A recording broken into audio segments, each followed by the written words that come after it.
সকাল সকাল বাসে করে বেরিয়ে পড়লাম কলেজ যাওয়ার জন্য। কাল রাতে এত বৃষ্টি হয়েছে যে রামগঞ্জের রাস্তাঘাট ডুবে গিয়েছে। তারপরে চলে এলাম কলেজে। কলেজে গিয়ে দেখি প্রেয়ার শুরু হয়ে গেছে, তাই দাঁড়িয়ে পড়লাম। আর এদিকে আমাদের ক্লাসরুমে ঢুকে পড়েছে ছাগল। আমাদের সাথে সাথে ছাগলটিও চিটার হবে, সরি টিচার হবে, তাই চলে এসেছে ডিএলএড কোর্স করতে।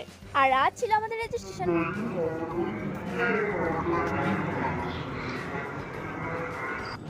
আর আমাদের পেচি বলছে ফ্যানের হাওয়া থেকে টাকার হাওয়া নাকি ওর বেশি ভালো লাগে। আর তারপরে সবাই একে একে ইংলিশ প্রজেক্টের প্রেজেন্টেশন দিলাম। আমাদের প্রেজেন্টেশন এতই ভালো হয়েছে যে আমরা খুশিতে মারামারি লাগিয়ে দিলাম। তারপরে শুরু হলো ফেয়ারওয়েল পার্টির প্রস্তুতি। সেকেন্ড ইয়ারের ফেয়ারওয়েল পার্টির জন্য সবাই কাজে লেগে পড়েছে।